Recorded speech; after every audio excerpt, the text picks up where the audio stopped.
Welcome, everyone. This is our first session today of Blessings in Everyday Moments, History, Meaning, and Practice with Rabbanit Rachael Gelfman Schultz. This is part of Full Zman here at Drisha. So just a few words about the class. We say brakhot, blessings. How can the experience of saying blessings shape how we go about our daily lives? In this class, we will focus on different blessings each class and take a closer look at the language, history, and the meaning of that blessing through the lens of ancient, medieval, and modern thinkers. We will focus on blessings such as asher yatzar, the blessing on going to the bathroom, and borei nefashot, the blessing after eating certain snacks or having a drink, as a way of exploring the meaning of blessings in Jewish traditions and our lives. Just a few words about Rabbanit Rachael Gelfman Schultz. She's a teacher and a writer. She taught in a variety of formal and informal Jewish educational frameworks in Israel and also in the US, including high school, Hebrew school, adult education, and one-on-one tutoring. She specializes in teaching students in the process of conversion. Rachael writes, edits, and translates for Jewish nonprofits, organizations, and publishers, as well as writing Jewish educational curricula. Rachael has a BA from Harvard University in religion and an MA from Hebrew University in Jewish thought. She graduated from Acharat in 2025 and studied in both the Bruria Scholars Program, I believe that's how you pronounce it, at Midreshet Lindenbaum, and the Advanced Kollel Pardes Institute. Originally from Sharon, Massachusetts, Rachael now lives in Mitzpe Netofa in the Galil with her family. And with that, I'll turn this to you, Rabbanit Schultz. Hi, thank you. That's a good summary of the course. I don't know how much more I need to say about the course, but basically, each class we're going to choose a bracha, a blessing, and really look at it in depth, both at the language and a little bit of the historical developments, or starting from, most of them come from the Talmud, so starting from there, and with an eye to seeing how they can be meaningful in our lives. So today we're going to start with Asher Yatzar, one of my favorites, the blessing on going to the bathroom. I hope people see the source sheet. No need to read it ahead of time, but you got it. You have it. I'm going to share it also. Okay, so we're going to start just by looking at the text of the blessing from the Siddur, from the Ashkenazi Siddur. I think the Sephardi is slightly different, but not too different. So does someone want to read it? Blessed are you, Hashem, our God, sovereign of the universe, who formed people with wisdom and created within each person openings and hollows. It is obvious and known in the presence of your glorious throne that if one of them were ruptured, or if one of them were blocked, it would be impossible to exist and stand in your presence, even for a short while. Blessed are you, Hashem, who heals all flesh and performs wonders. Thank you. I like that. So this is the blessing that, according to tradition, we say every time we go to the bathroom, and also in the morning.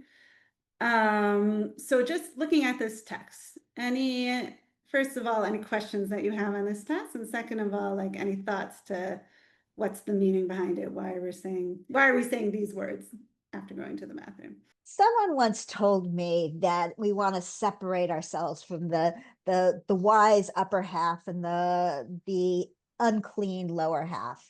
And as a woman, that really bothers me because the most important event of my life was childbirth, and that was from the lower half. And so I think when you think about the only reason why we can study, the only reason why we can enjoy our children and enjoy eating and enjoy everything is because the system works. Right. And when we don't have our health, then we don't have anything.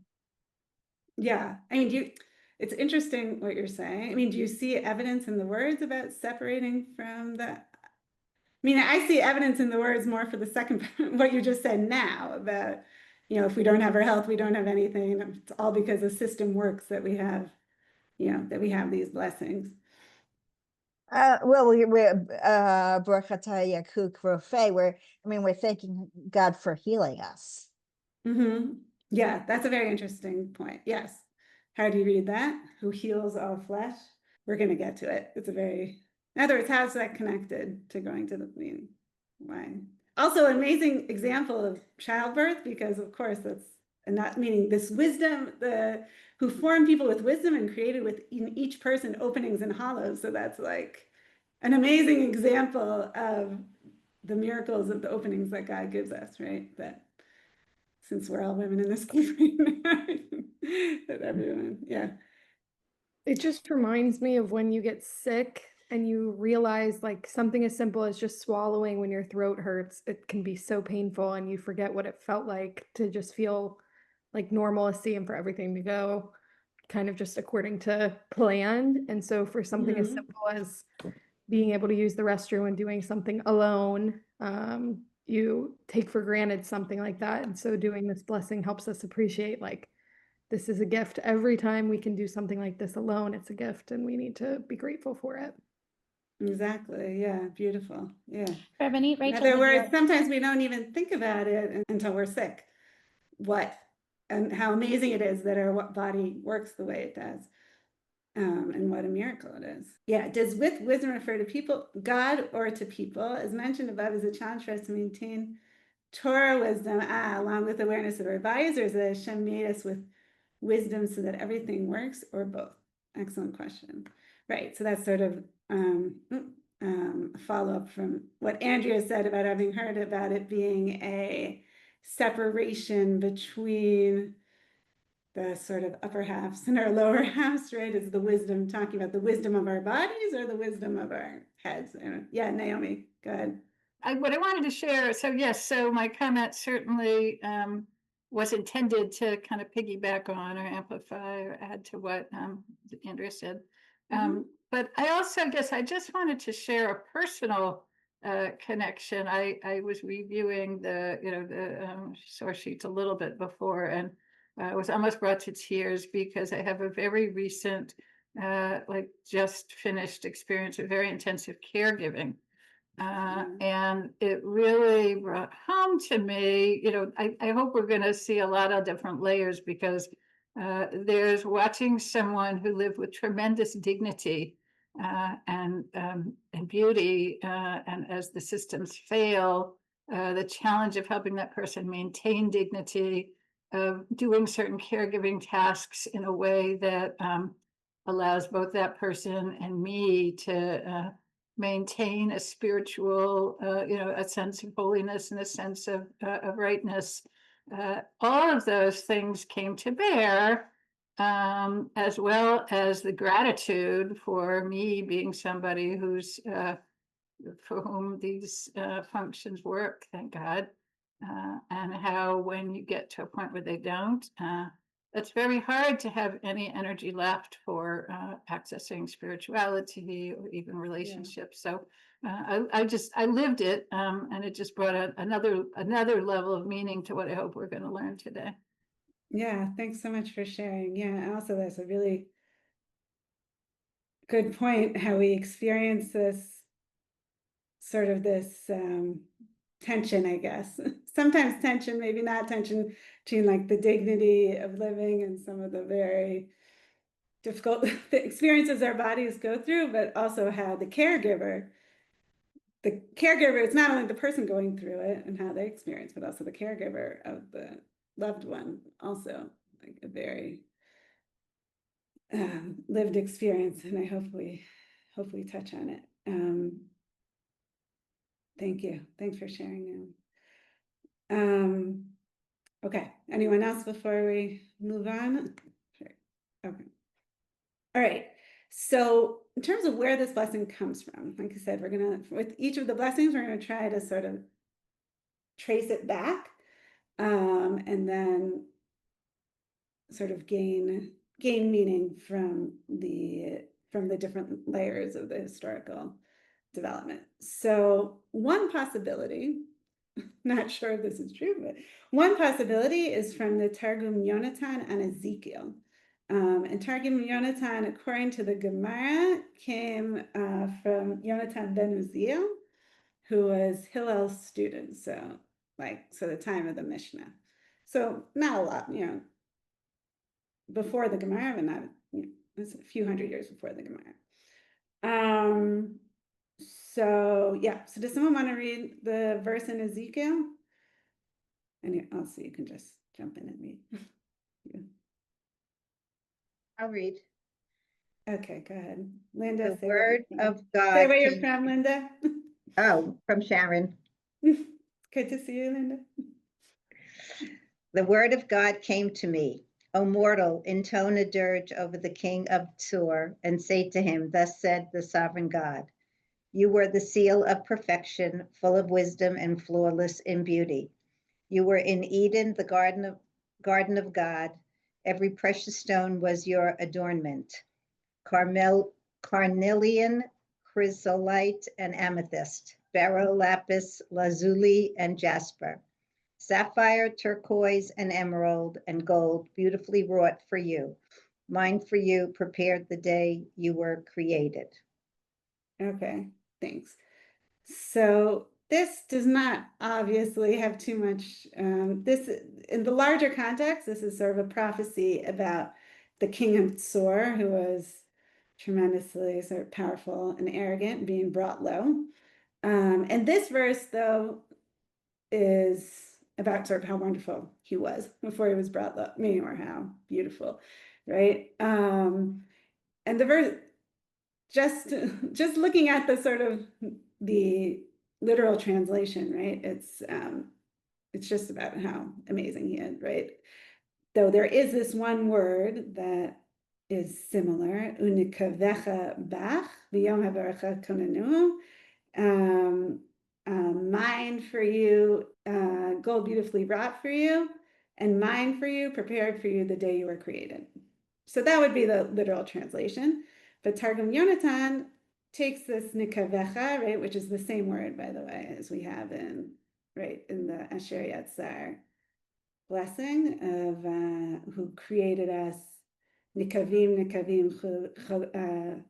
chalulim, chalulim, within each person, openings and openings, hollows and hollows.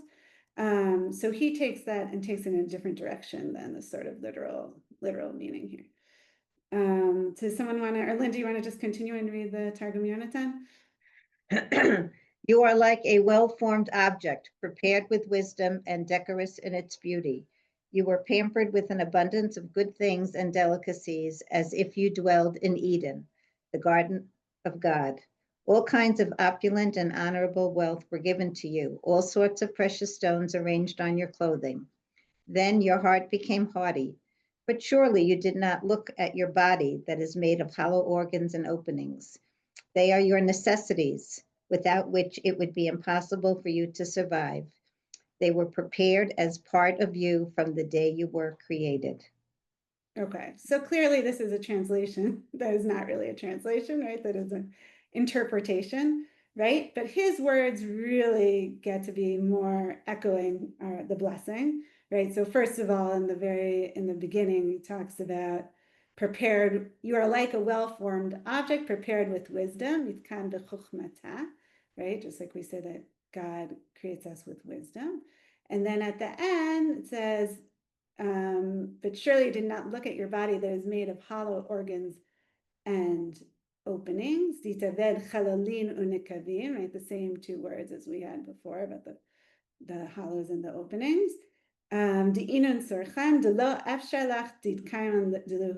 That's also there. Your necessities without which it would be impossible for you to survive. Which also very much, right? If we look back, similar to the language, right? Without what, right? Right? Without, if one of them was blocked, it would be impossible to exist and stand in your presence. So this language more is possibly a source for our blessing.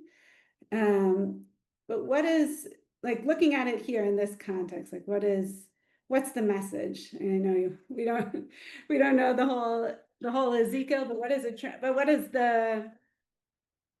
is the meaning of reminding, right? Then your heart became haughty, you the king, right? And surely you did not look at your body that is made of hollow organs and openings. They are your necessities without which would be impossible for you to survive. In other words, what is the prophet trying to point out to the king of Tsur, or to us as the listeners to the prophecy?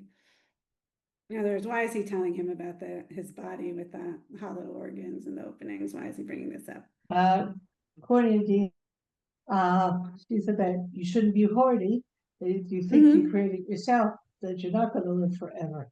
That's quoting Dina. Oh, that you think you are going to live forever. Oh, that you think you are going to live forever. Sorry, Dina. You'll be young and healthy. Combination of Leslie and Dina. Forever, she's hoarding, but you're not.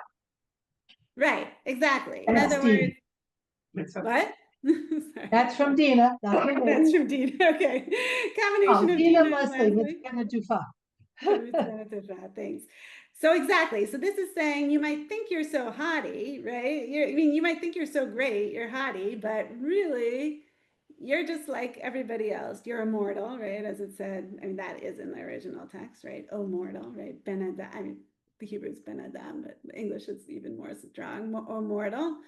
But really, you're human, right? You're human just like us, just like everybody. Your body's made of hollow organs and openings without which you couldn't survive, just like everyone else. So it's like sort of bring him down a notch, right?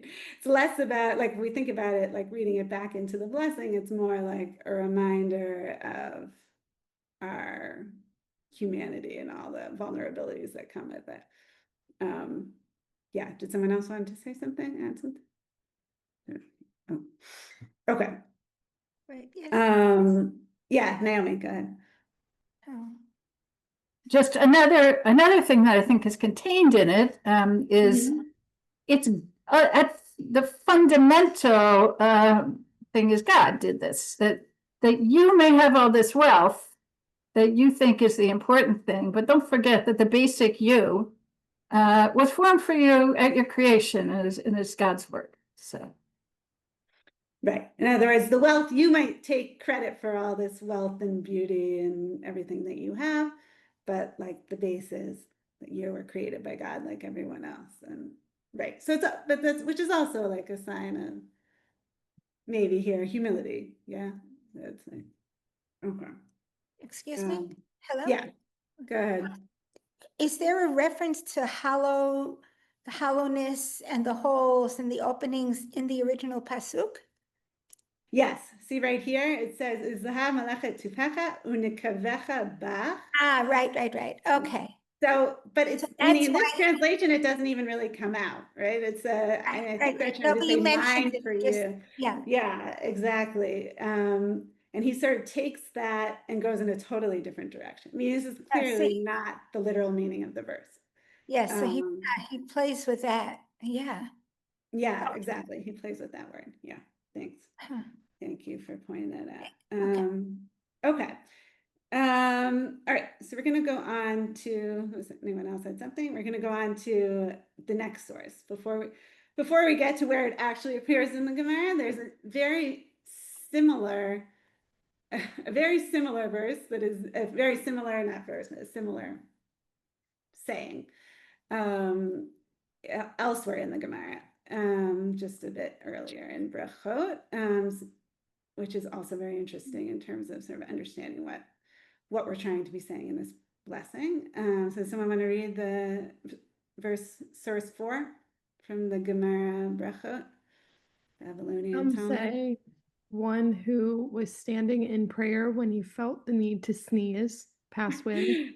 Yeah, so it's very funny. The Gemara here says passing wind, however you want to call it, is sneeze, like a sneeze from your behind. So that's their nice way of saying it. Okay. Retreats 4 cubits, passes wind, waits until the odor dissipates, and resumes praying.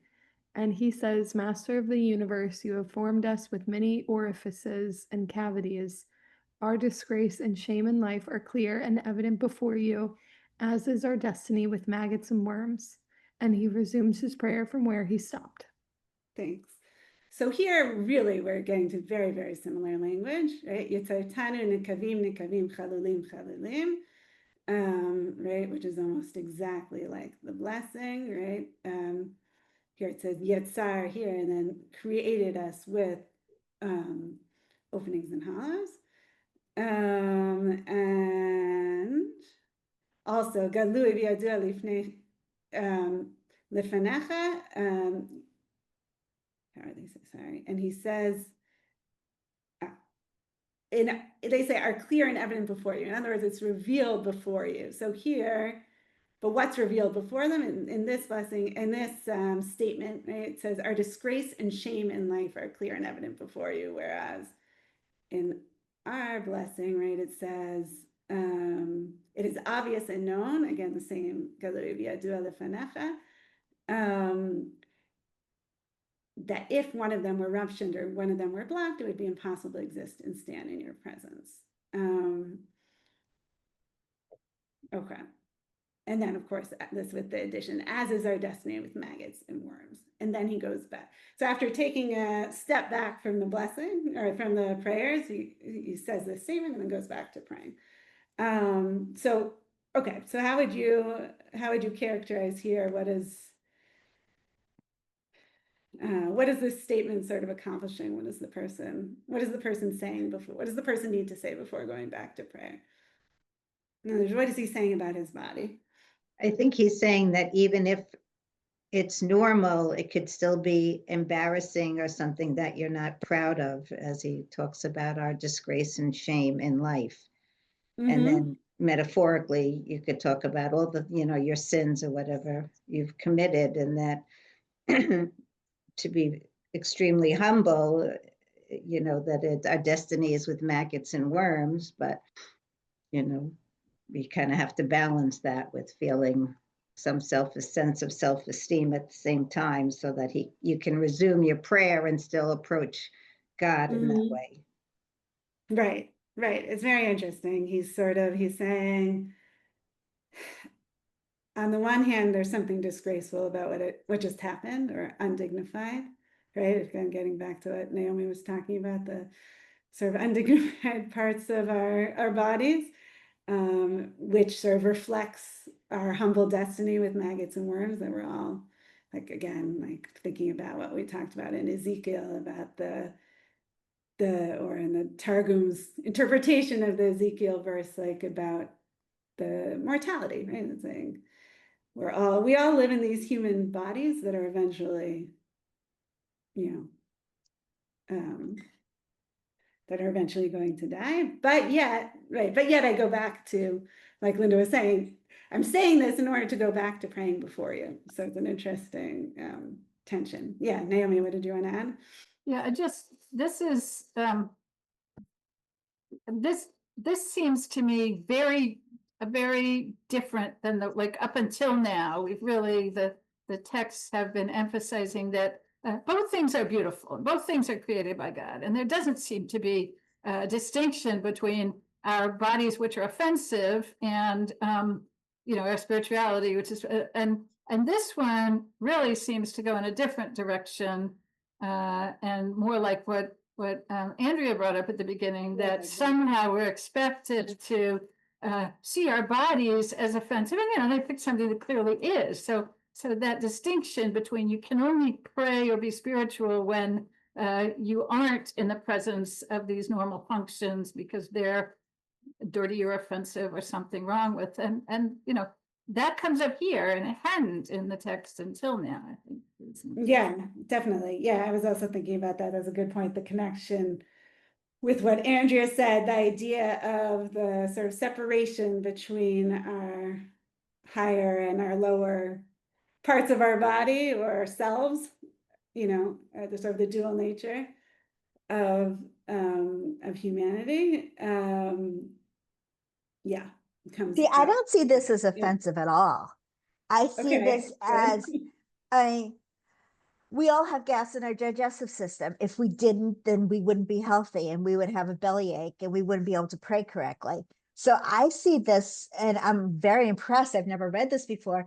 I see this more as an instruction manual of, if you go to the bathroom, then you wash your hands. If you pass gas and you're in the middle of the Amidah, then you step forward and you continue. So I like that it's something that's expected, and there's a plan on how to handle it.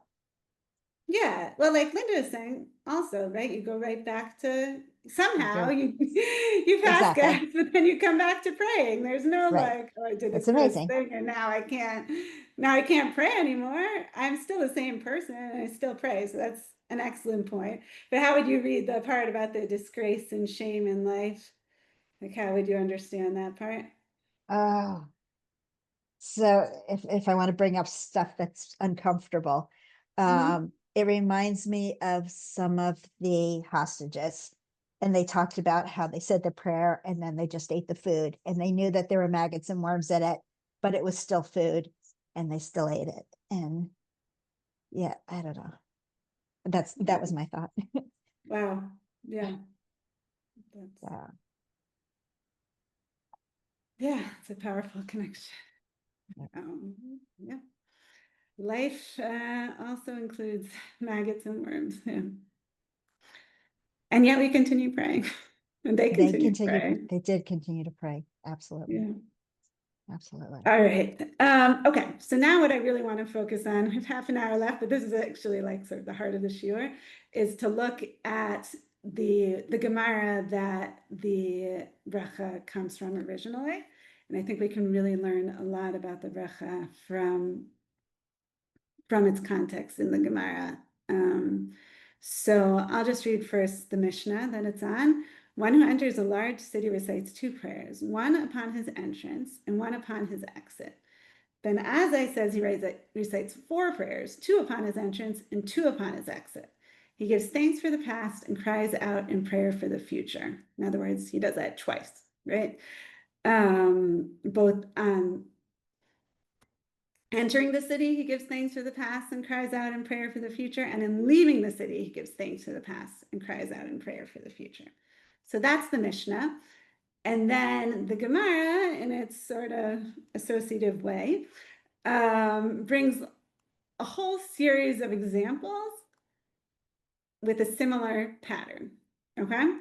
So I'll just say what the examples are, and then we're going to look at each of them and try to sort of see what we can learn from what these examples have in common to our blessing. So the examples are going into the bath.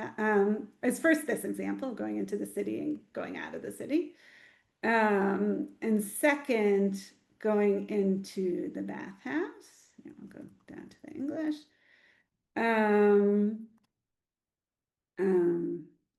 Put this here so I also remember the first example. Okay. Third, someone who's going to let blood, right? Which is how they did healing back then. Fourth, entering the bathroom, our example. And fifth, entering to sleep on his bed. In other words, going to sleep. And for each of those, we have sort of a prayer before and after. Okay. So I'll read the Gemara up till our example. And then as we're reading it, I want you to think about what all these things have in common. All these examples. Okay, so can someone read the Gemara for us? The sage is taught upon his entrance to the city. What does he recite? May it be your will, O Lord my God, that you bring me into the city to peace. After he entered the city, he recites, I thank you, O Lord my God, that you brought me into the city to peace. When he seeks to leave the city, he recites, may it be your will, O Lord my God and God of my ancestors, that you take me out of this city to peace. After he left, he recites, I give thanks before you, O Lord my God, that you took me out of the city to peace. And just as you took me out to peace, so too lead me to peace. Support me to peace, direct my steps to peace, and rescue me from the hand of any enemy or those lying in ambush along the way. The sage is taught, one who enters a bathhouse says, may it be your will, O Lord my God, that you save me from this and similar matters, and do not let ruin or iniquity befall me. And if ruin or iniquity does befall me, let my death be atonement for all of my transgressions. When he emerges from the bathhouse, what does he say? Rav Aha said, I give thanks to you, Lord, that you saved me from the fire. As Just Rob, a brief, hold on, just a brief interruption to explain. In Roman bathhouses, there was a fire sort of like under the floor that kept the bath warm. And there was a fear that the floor would collapse and you'll go into the fire. So Oh. that's what the save me from the fire is talking about. Okay, keep going. As Rav Aha said, one who enters to let blood says, may it be your will, O Lord my God, that this enterprise be for healing, and that you should heal me, as you are a faithful God of healing, and your healing is truth, because it is not the way of people to heal, but they have become accustomed. When one stands after having let blood, what does he say? Rav Aha said, he recites in gratitude, blessed who heals without payment. Okay. One who enters a bathroom. Right, so says, hold on, we're gonna stop now. All right, so of these examples and what you know about going to the bathroom, and the third and fourth, the fifth example, which we're not gonna go into, about going to sleep. What do all of these examples have in common? that you're always in some danger. Exactly. That you better be aware that nothing is always going to go right, and you could always be at Right. risk for harm. Right. In other words, the city, I mean, they actually talk about this in the Gemara, like, we might only say this when the city is a dangerous city, right? It might not be just like you go into. Also, Yeah. in my previous life, I was an archaeologist, and these bathhouses, other things were going on, especially in the Roman era. And also, my specialty was human skeletal remains of people dying of diseases. And bloodletting was not the healthiest things to do when it came to healing. It killed more people than healed more people. So, yeah, these Interesting. are very appropriate prayer, especially with the bloodletting and the bathhouse, Roman bathhouse. So you're saying Yeah, even though it was- bloodletting is as if supposed to be healing, it's actually a very, very Yeah, it was risky supposed to be procedure. healing. It's like leeches and bloodletting. It was supposed to be healing before. It wasn't very healing. Interesting. It was more killing than healing, to be perfectly So the honest. procedure itself was very dangerous. Okay. Oh, yeah, and plus you Yeah. lost a lot of blood, and they didn't have blood transfusions back in the day. So, yeah, it was very dangerous, and yeah, it killed a lot of people. Yeah. Mm-hmm. It Okay. wasn't- So we have three examples that are pretty dangerous, it seems.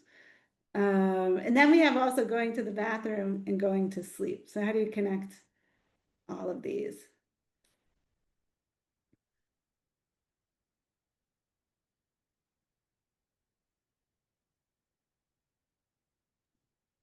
These are, sorry, Lily from Chicago. Hi, Lily. Good to Can see you hear you. me? Yep, we can hear you. These are activities that our vessel has to do in order to continue every day.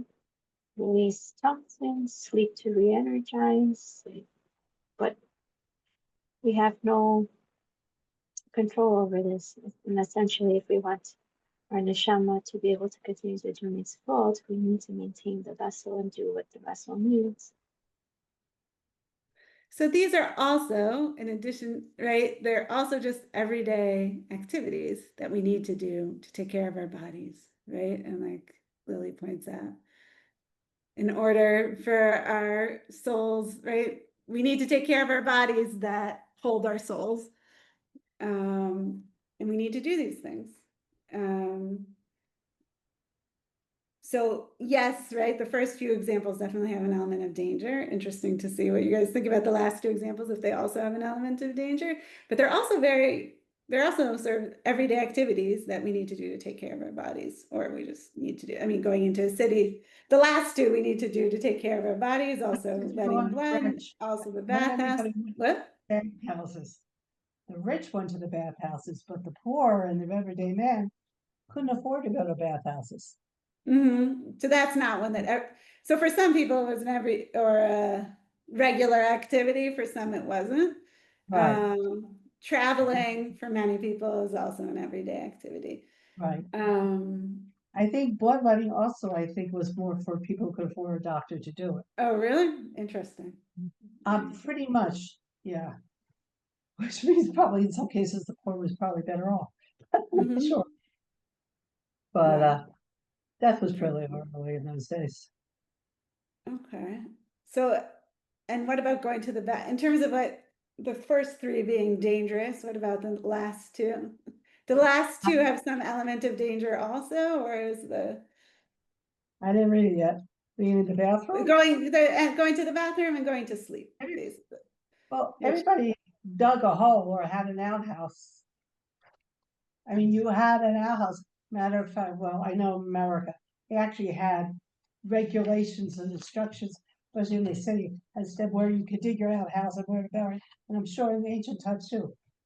They actually, I've dug many a privy pit in my time. DuPont really has really great privy pits. You get really good stuff there because they threw everything in there. But even great pottery. But what I'm saying, everybody had an outhouse. Even you were poor, you dug. You went out in your backyard. Right, everyone had to go to the bathroom, right? Right. No, the danger is more if you're not able to eliminate. Okay, great. Right. So in other words, the first three are very obviously dangerous, right? But Dina's pointing you have out to go even going. outside. Well, they know. What? They had I wondered, I'm sure they had chamber pots or something. But I think the danger they're speaking about here is the danger of not being able to. Yeah, I think the danger. Exactly. Even going to the bathroom, which you don't think of as dangerous, right? Here we're pointing out that even going to the bathroom, right, is there's the danger if it didn't work, that we don't often think about it, but that sort of danger is lying behind. And maybe with going to sleep also, I don't know, there's some kind of vulnerability of going to sleep, which we don't normally think about, but is also there. That's the danger of being attacked when you can't get away. Yeah. So you can be attacked in your sleep. You can be attacked in the toilet, or not really a toilet, like behind a tree or wherever you are. Psychosis, yes. Yeah. Oh, Andrea, sorry, I couldn't see that. No, you're right. Yeah, also possibly, right? Your bathroom was not in your house back then, right? Like when you're in some kind of compromised state, right? Which makes you more vulnerable. Also when you're going to the bathroom, also when you're going to sleep, maybe more vulnerable to attack, like Andrea is saying, or maybe just more vulnerable, like Dina was saying, like if your body doesn't work, then you're in big trouble, vulnerable in a very, even internally, not only externally. Okay, another similarity that Rabbi Alan Abrams writes a very fascinating article, which I've taken some stuff from, not only here, but some stuff from in terms of his analysis of the Gemara as the context of the blessing.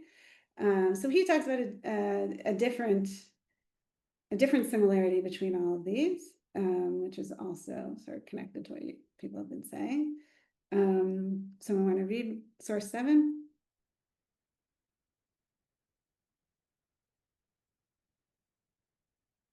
Yeah, I'll read it. Okay, go ahead, Dina. Note that this final prayer has an added supplication, asking for safety and support on the way after the giving of thanks. Right. In other words, when we ask for, when we're leaving the city, right? That's what he's talking about. Right? We say both when we're entering the city and when we're leaving the city. Okay. The addition of this final section weakens the commonly held argument that the krach prayer and related Talmudic prayers like Asher Yatzar are only meant to address the potential danger of the place being entered. It turns out that the space outside the krach is just as dangerous as the krach. Rather, it is the transitional act of passing through the entrance to the city or other gateway that is the focal concern. As we shall see below, the focus on transitional or liminal space is part of what makes Asher Yatzar a possible focus of meaning for contemporary people around illness. It allows the people to find it meaningful in relationship to their own transitional acts, like taking a medicine or surviving surgery. Right. I So just thought want to this add was- that. Yeah. I Go just want to ahead, add one Dee. idea that Yeah. if we're talking about openings and gates, that it's a metaphor for the openings in the body as well. That's beautiful. Yeah, it's also about the openings of our body. They're sort of the transitional space between the inside of our bodies and the outside of our bodies. That's For sure, yeah. for women, birth, etc. Yeah, that's beautiful. That's a beautiful connection. My Right. So God. he's saying it's not only about danger. I mean, I think he would also agree this is somewhat about danger, right? But the fact that we ask about both going into the city and going out of the city shows us also just about the transition, and that there maybe is also something vulnerable in this very act of transition, right? That requires us both to ask God to protect us as we're going in and thank us as we're going out, right? Like every time that we have some kind of transition, maybe even a transition from food coming from inside of us to outside of us, right? Like, like Dina was saying, requires us to sort of like take a moment and to pray to God, both to, right, like it said about the city, right? Both to, what were the words we use going into the city, right? To thanks for the past and cries out in prayer for the future, right? Like every time that we have one of these sort of transitions that's fraught with vulnerability, that it would take the opportunity to both thank for the past and cry out in prayer for the future. Okay, so with all that in mind as the context, let's look in depth at our example of entering the bathroom. So part of it is the part that we're well aware, that we know well. And then but as you saw, all of these, in all of the examples, there was two parts, right? There was the may it be your will, or oh Lord my God, that this enterprise be good, right? Be for healing. And then afterwards, there was the gratitude, right? There was both the prayer going in that this will be a good, and that I'll be good and safe. And then there's a prayer going out. So in the bathroom example, we only have the gratitude going out. That's the only one we say. But back then, but in the Gemara, there's actually both. So that's a parallel example. Okay, so someone want to read one who enters the bathroom? Just these two paragraphs right here. I can read. Yeah, okay, go ahead, Where Andrea. are we? I'm gonna read on my page. One who enters a bathroom says to the angels accompanying him at all times, be honored, honorable holy ones, servants of the one on high, give honor to the God of Israel, leave me until I enter and do my will and come back to you. Abaya said, a person should not say this, lest they abandon him and go. Rather, he should say, guard me, help me, help me, support me, support me, wait for me until I enter and come out, as this is the way of man. Upon exiting, one says, blessed who formed man in wisdom and created in him many orifices and cavities. It is revealed and known before the throne of your glory that were one of them to be ruptured or blocked, it would be impossible to survive and stand before you. Okay, we're going to That's stop our there. prayer. Which is what we know, meaning which is almost exactly what we said, right? Yeah. It's like word for word. But what's new here, what we are less familiar with is this prayer to the angels, right? We have these, according to this idea, right? According to this idea in the Gemara, there are angels that accompany us at all times. And we prayed to them but they didn't accompany us into the bathroom, maybe, right? And so we prayed for them, to stay with us when we came back, basically out of the bathroom. So it could be that we no longer say this because we don't really believe in this idea of accompanying angels anymore. But looking at sort of a deeper level, like what are we praying in this pre-bathroom prayer? What are we like, whether or not we believe in angels? Why, Lily? All should go well and smoothly. Yeah, exactly. That everything should go well and smoothly. Okay.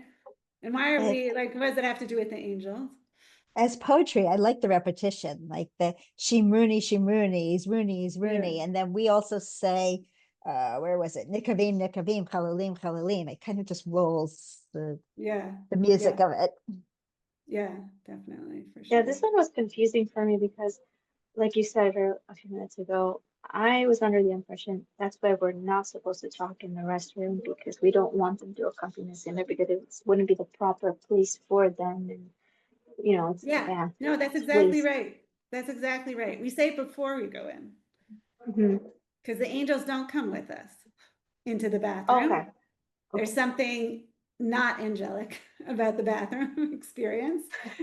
They don't come with us, but we're saying, leave me and come back to me, right? And then Abai says, oh, but what if they don't come back? So don't say it exactly in that way. Don't say, leave me and come back to me. Say, just keep guarding me, even when I'm in there and you're waiting Yeah. outside, as it were. Wait for me. Guard me, help me, support me, wait for me, you know, in the beautiful repetition, as Andrea pointed out. As this is the way, wait for me until I enter and come out, as this is the way of man, right? This is what humans do. Why do the angels not there? Why don't they come into the bathroom? It's not becoming of their holiness. Right, like there's something, it seems like, not totally holy about the bathroom experience, but, or not angelic at least, right? Which is interesting because isn't there something in our Siddur that's talks about going into the Beis Hamikdash and how you're allowed to bring urine, but they don't bring in urine because where does it say this? Do you know what I'm talking about? I When you don't, go that into sounds very interesting though. Yeah, yeah, it's I'll with the take a screen. Ketoret. I'll take a You know, yes. Dina, what is it? Tell Yeah, me. it's with the Ketoret. It says Lo machnisim mei raglayim mipnei hakavod. So, it's you know, we say it It's also with the when you incense. talk about the Ketoret, Pitum HaKetoret. It's also Mhm. with the Yeah, I think incense. that's Right, right. The No, okra Ketoret is the and incense. the Keturah, yeah. It's one of the things that it says that it would be pleasing, like would be a nice ingredient to put inside the incense in the Ketoret. You soak the okra to make it more pungent, but you don't use Right, you don't urine. do it. You don't use urine because it's not respectful for the temple. Right, they call it mei raglayim. Oh, that's a very interesting, interesting parallel. Right. In other words, don't, the urine, something about it is not fitting for the temple service. Even though, like you said, this is the way of man, right? But we don't bring it into the temple. So somehow if the angels are in some way have the parallel, right, to going into the temple, just like the, right, there's some kind of separation. Yeah. Okay.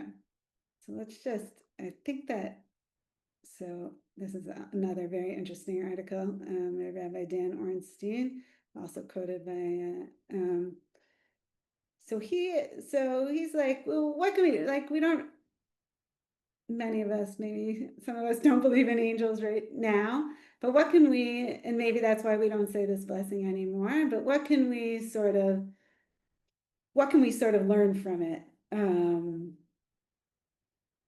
Into our understanding of the blessing, even though we don't say this part anymore, and maybe we don't connect to angels, but how can this pre-bathroom, how can the knowing about this pre-bathroom blessing sort of, what meaning can we take from it?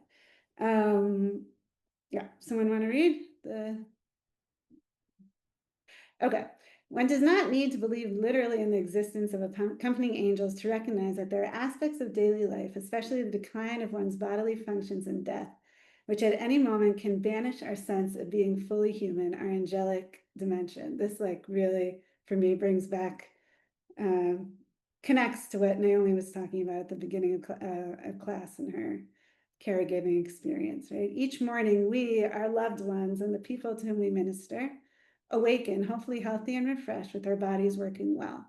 Then often, quite suddenly, we find ourselves or them trapped in painful, life-threatening illnesses, injuries and disabilities that rob us of our dignity. We are able to stand again with the angels before God's throne in full health and dignity, thankful for God's marvelous handiwork and cognizant of how precious, complex, and fragile it is. So in other words, we go into the bathroom, right? And we go into a place that's not so angelic, right? Where we are maybe more in touch with I guess the very human, but also very right, the mortal aspects of ourselves. And then we come out and we say this blessing to thank God for our return to standing before him, right? That we stand again with the angels before God's throne, right? That's in health and dignity. And we thank God for the fact that we came out healthy. And our body did what it needed to do. So in this version,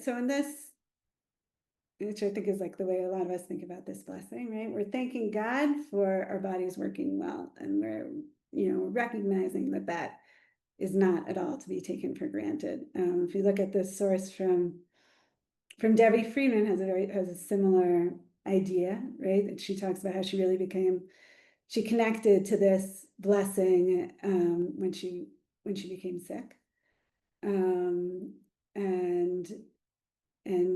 sort of this blessing was a way, in her words, right? She talks about in a different place. She says, "Help us find the courage to make our lives a blessing."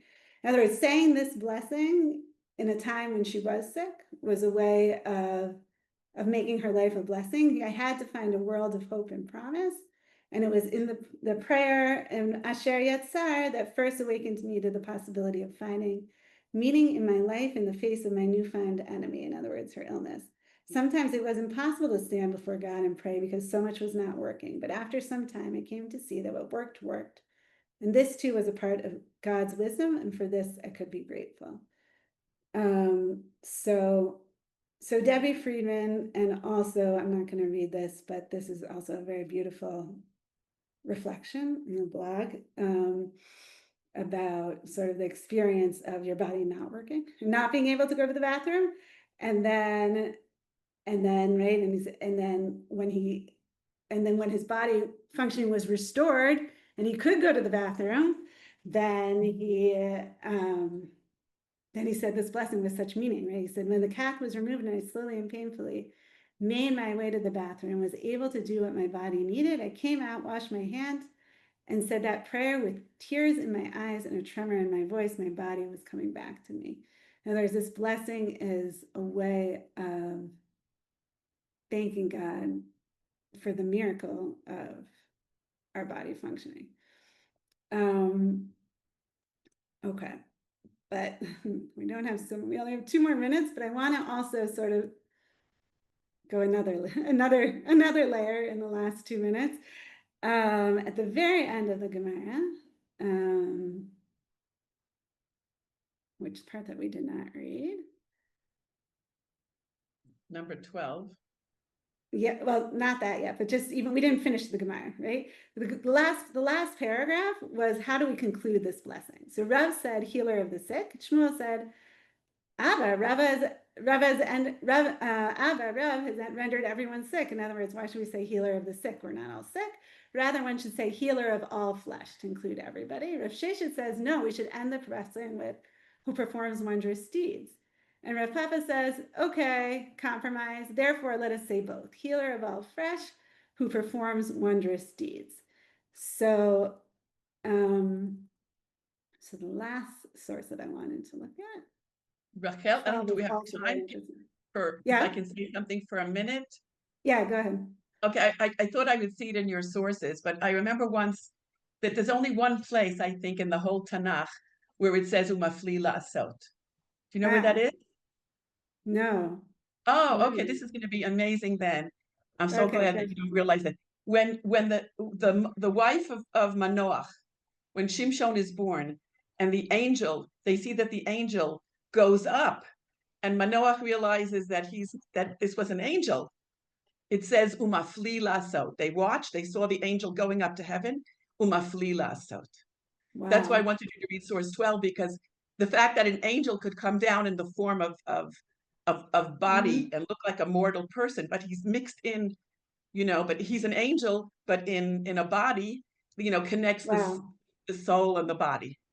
Wow, that's beautiful. Okay, yeah, so we're not going to read that right now, but that's what the Ramah is talking about, how part of what does it mean to do wondrous things?